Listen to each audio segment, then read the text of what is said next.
اما بعد فاعوذ باللہ من الشیطان الرجیم بسم اللہ الرحمن الرحیم. پڑھیے الصلاۃ والسلام علیک یا رسول اللہ وعلی آلک واصحابک یا حبیب اللہ. الصلاۃ والسلام علیک یا نبی اللہ وعلی آلک واصحابک یا نور اللہ. میٹھے میٹھے اسلامی بھائیوں جو دور بیٹھے ہیں ان سے بھی گزارش کروں گا کہ گفتگو کے لیے ریسٹ کرنے کے لیے بہت سارا وقت پڑا ہے. اب جب آ ہی گئے ہیں اللہ اور اس کے رسول کے ذکر کی محفل میں تو قریب آ کر توجہ کے ساتھ مختصر جو بیان ہوگا اس کو سماعت کریں. جو پردے میں رہ کر اسلامی بہنیں سن رہی ہیں ان سے بھی گزارش ہے کہ خاموشی کے ساتھ توجہ کے ساتھ سنت و بھرے بیان میں شامل ہو جائیں تاکہ ہم سب کو اس کی برکتیں نصیب ہوں. سرور کائنات صلی اللہ تعالیٰ علیہ وسلم کا بڑا خوبصورت فرمان ہے. میرے آقا فرماتے ہیں جس کا مضمون ہے قیامت کے دن اللہ کے عرش کے سوا کوئی سایہ نہ ہوگا اور اس دن اس سائے میں 3 قسم کے لوگ ہوں گے. مختلف حدیثیں ہیں اللہ کے عرش کا سایہ کن کن کو ملے گا. کہیں 7 قسم کے لوگوں کا تذکرہ ہے, کہیں 3 قسم کے لوگوں کا تذکرہ ہے. یعنی چند ہی لوگ ہوں گے جن کو اللہ کے عرش کا سایہ نصیب ہوگا. آج کل گرمیوں کے دن ہیں, بات سمجھنا انڈرسٹینڈ کرنا زیادہ آسان ہے. مثال کے طور پہ آج جو گرم دن گزرا یا کل گزرے گا, اگر آپ میں سے کسی کو کہا جائے کہ کھلے آسمان تلے دوپہر کو 12 بجے 15 منٹ کھڑے ہو جائیے اور چپل بھی پیر سے اتار لیجئے, تو شاید 5 منٹ کے بعد ہماری طبیعت خراب ہو جائے, پسینے میں ہم شرابور ہو جائیں, پیاس سے گلا خشک ہو جائے. حالانکہ آج ہم گرمی کو کیسے چیک کرتے ہیں کہ کتنا سینٹی گریڈ ہے. ہم پوچھتے ہیں بتاؤ یار ٹیمپریچر کیا ہے, 40, 42, 43 ہو جائے تو بہت زیادہ گرمی ہم اس کو فیل کرتے ہیں. ایک انٹرنیشنل رول بھی بتا دیتا ہوں کہ دنیا میں یہ رول ہے کہ اگر کسی ملک میں 50 ڈگری ٹیمپریچر ہو جائے تو اس ملک میں چھٹی کرنا گورنمنٹ کی طرف سے ضروری ہو جاتا ہے کہ مور دین 50 ڈگری انسانی جسم جو ہے اس گرمی کو نہیں سہ سکتا, ہلاکتیں ہو سکتی ہیں. آپ کو یاد ہوگا آج سے 2 سال پہلے رمضان میں جب ہیٹ اسٹروک ہوا تھا, کیسے وہ لوگ دنیا سے گئے تھے, وہ کام کر رہے تھے, اچانک گرمی 47, 48 تک گئی اور اس کے بعد ہلاکتیں ہونا شروع ہو گئی. اٹ مینز ہماری باڈی جو ہے میکسیمم 47, 48 ڈگری تک برداشت کر سکتا ہے. قیامت کے دن کتنی گرمی ہوگی.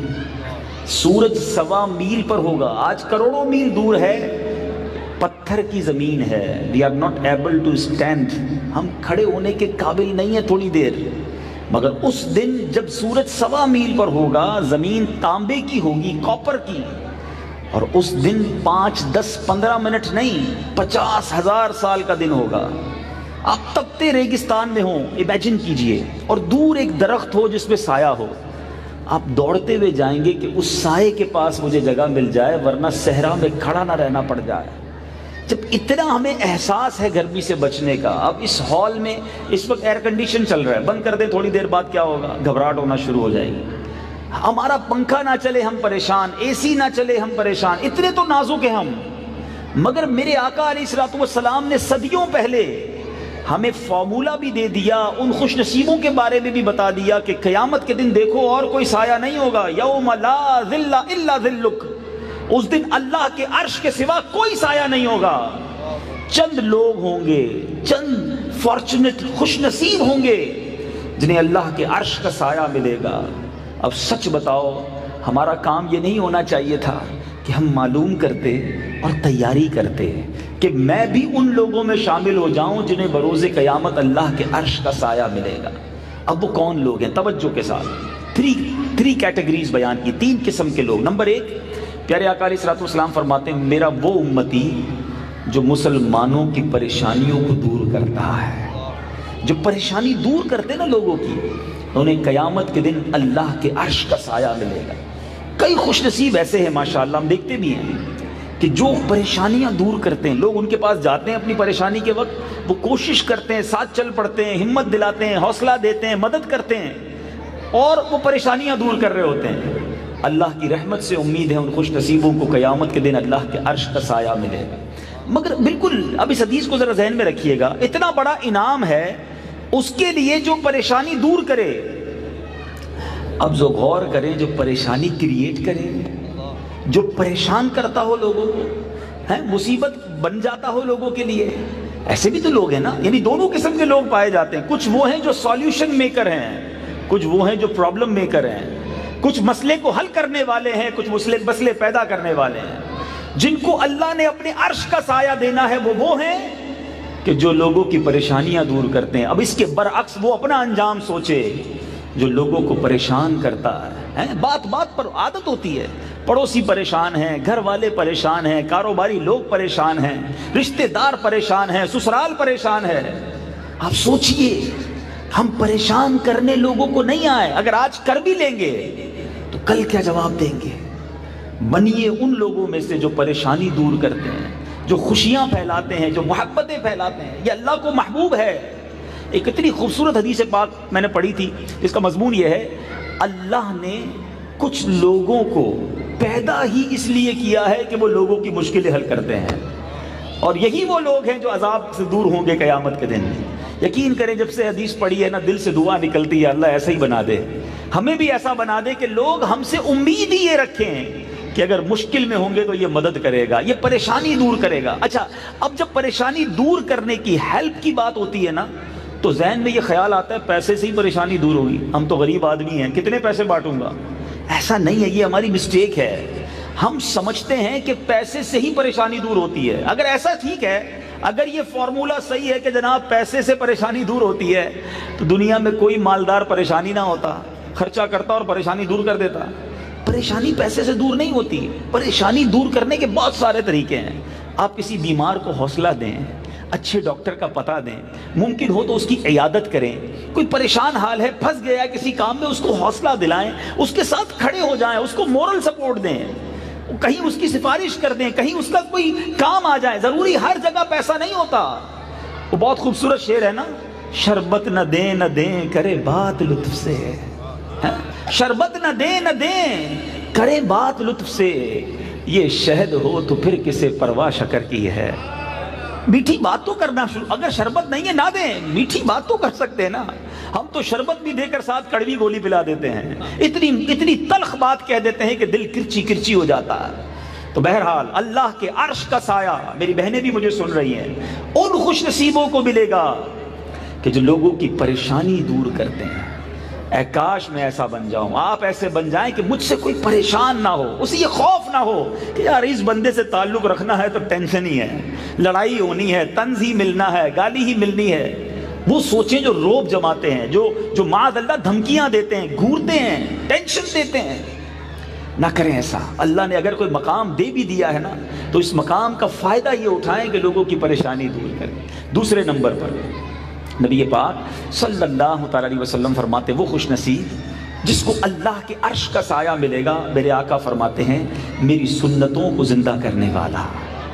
اللہ اللہ، مبارک ہو اے دعوت اسلامی والوں تمہیں، ایسے عظیم الشان مدنی ماحول سے ہم وابستہ ہیں کہ الحمدللہ قدم قدم پر سنتیں سکھائی جاتی ہیں، ریمائنڈ کروایا جاتا ہے، بتایا جاتا ہے۔ ہو سکتا ہے بعض اوقات کسی کے ذہن میں خیال بھی آتا ہو یار یہ دعوت اسلامی والوں سے جب ملو یہ سنت کی بات کرتے ہیں، ابھی اچھا خاصا بیان سنا ہے، کھانے پہ بیٹھیں گے تو کہیں گے یوں بیٹھو سنت ہے، 3 انگلیوں سے کھاؤ تو سنت ہے، اس طرح کھاؤ تو سنت ہے، پانی سیدھے ہاتھ سے پیو سنت ہے، مسافہ کرو تو 2 ہاتھ سے کرو سنت ہے، بات بات پر یہ سنت کی بات کرتے ہیں۔ ارے کیوں نہ کریں؟ میرے آقا علیہ الصلوۃ والسلام فرماتے ہیں جس نے میری سنت سے محبت کی اس نے مجھ سے محبت کی، جس نے مجھ سے محبت کی میرے ساتھ جنت میں جائے گا۔ ایک مسلمان کے لیے سچ بتائیے اس سے بڑا کیا انعام ہو سکتا ہے؟ ایک غلام کے لیے خدا کی قسم اس سے بڑا کوئی انعام پاسبل ہی نہیں ہے کہ جس نبی کا امتی، جس نبی کا کلمہ پڑھا، جس کا غلام، وہ آقا کہیں کہ میرے ساتھ جنت میں جائے گا۔ سارے دنیا کے انعام ایک طرف اور یہ ایک انعام ایک طرف، اور فارمولا کیا ہے، طریقہ کیا ہے؟ آقا فرماتے ہیں جس نے میری سنت سے محبت کی اس نے مجھ سے محبت کی۔ مگر آپ سوچ لیجئے آج کہ ہم کتنی سنتوں سے محبت کرتے ہیں۔ اللہ کے عرش کا سایہ اسے ملنا ہے کہ جس نے نبی پاک کی سنتوں کو زندہ کیا ہو۔ آج سنتوں سے دور ہیں ہم، ہمارا کھانا پینا اٹھنا بیٹھنا، اچھا ایک عجیب سا کانسیپٹ کریٹ کیا جا رہا ہے، بہت مسکنسیپشن ہے یہ۔ ارے بھائی سنت ہی ہے نا، اب ایک نیا پتہ نہیں فرقہ فتنہ کہوں کیا کہوں، بات بات پر لوگ یہ کہتے ہیں بھائی فرض تو نہیں ہے نا، واجب تو نہیں ہے، ابھی حج کے دن شروع ہو جائیں گے، ہم چونکہ مسئلے مسائل بتا رہے ہوتے ہیں تو ہر بندے کا ایک ہی سوال ہوتا ہے، بھائی جان یہ بتاؤ کوئی دم تو نہیں ہوگا، مینا جانا سنت ہی ہے نا، اچھا اگر یہ چھوڑ دوں تو سنت ہی چھوٹے گی نا، کوئی جرمانہ تو نہیں ہوگا۔ ارے اللہ کے بندو، تمہیں سنت کا کوئی احساس ہی نہیں ہے؟ حج کا تو سارا سفر ہی نبی کی یادیں ہیں، مینا کی راتیں میرے آقا نے گزاری، عرفات کے دن میرے نبی نے وہاں وقوف کیا، پیارے آقا نے رمی کی، یعنی نبی پاک کی اداؤں، اللہ والوں کی اداؤں کا نام حج ہے، اور تم یہ کہہ کر چھوڑ دیتے ہو کہ سنت ہی ہے نا، کوئی جرمانہ تو نہیں ہوگا، کوئی جناب دم تو نہیں ہوگا۔ ایسا نہ کرو، ایک عاشق رسول کے لیے اس سے بڑی کوئی بات نہیں ہے کہ میرے آقا نے یہ کام کیا ہے، بس غلام کو یہی کرنا ہے۔ حضرت عثمان غنی رضی اللہ تعالیٰ نے ایک بار وضو کر کے مسکرائے، تو کسی نے کہا حضور وضو کر کے کیوں مسکرائے؟ there is no، مطلب کوئی ایسا بات بھی نہیں ہوئی ہے، کوئی ایسا موقع بھی نہیں ہے، وضو کر کے مسکرا رہے ہیں۔ اب فرماتے ہیں مجھے کچھ نہیں پتا، کچھ عرصہ پہلے اپنے آقا کے ساتھ ادھر ہی آیا تھا، پیارے آقا نے اسی مقام پر وضو کیا، وضو کر کے مسکرائے، میں تو کسی کی ادا کو ادا کر رہا ہوں۔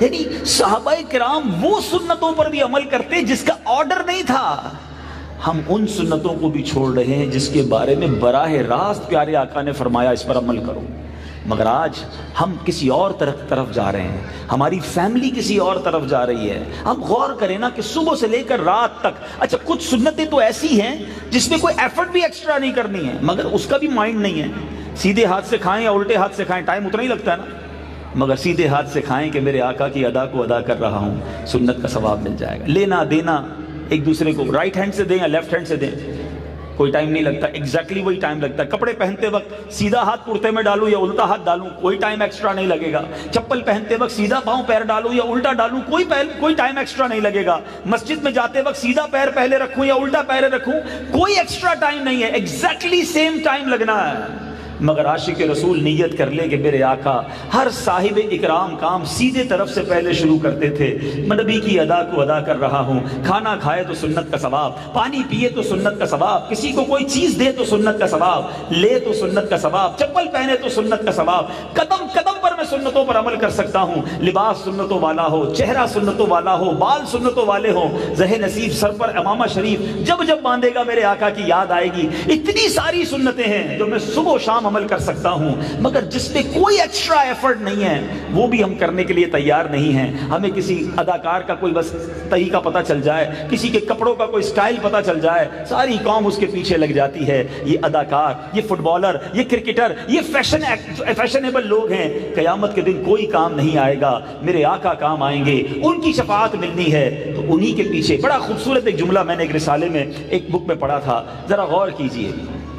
دنیا نارملی اکثر لوگ اس کو فالو کرتے ہیں جو تمہیں جانتا بھی نہیں ہے، دنیا نارملی اس کو فالو کرتی ہے۔ اگر آپ کسی فیم پرسنالٹی کو، دنیا دار کو فالو کر رہے ہیں، اسی جیسے بال ہیں، اس جیسے کپڑے ہیں، اس کی بات کا اسٹائل ہے، اس کے چلنے کا اسٹائل ہے، بہت سارے لوگ فالو کرتے ہیں، اپنے والیٹ میں تصویر رکھتے ہیں، اپنے بیڈ روم میں لگاتے ہیں، واٹ ایور۔ وہ تمام لوگ جو مجھے سوشل میڈیا پہ بھی سن رہے ہیں اس وقت براہ راست، if you follow anybody، آپ کسی کو فالو کر رہے ہیں، اس کے طریقے پر عمل کر رہے ہیں، کیا وہ تمہیں جانتا ہے؟ آپ کا جواب ہوگا نہیں۔ تمہارا خیال رکھتا ہے؟ آپ کا جواب ہوگا جب جانتا نہیں تو خیال کیسے رکھے گا؟ تمہاری فکر کرتا ہے؟ آپ کہیں گے عجیب بات کر رہے ہیں، جب جانتا نہیں تو فکر بھی کیوں کرے گا؟ پھر بتائیے تم اسے فالو کرتے ہو جو نہ تمہیں جانتا ہے، نہ تمہارا خیال رکھتا ہے، نہ تمہاری فکر کرتا ہے، اور میں تمہیں ان کے پیچھے چلنے کی بات کر رہا ہوں کہ دنیا میں آئے تو تمہیں یاد کیا تھا۔ رب حبلی امتی کہتے ہوئے پیدا ہوئے، رب حبلی امتی کہتے ہوئے پیدا ہوئے، حق نے فرمایا کہ بخشا الصلاۃ والسلام، وہ آقا جو رات رات بھر جاگتے تھے، نبی پاک کو اپنی فکر نہیں تھی، ارے ان کے صدقے تو ہم بخشے جائیں گے، کس لیے؟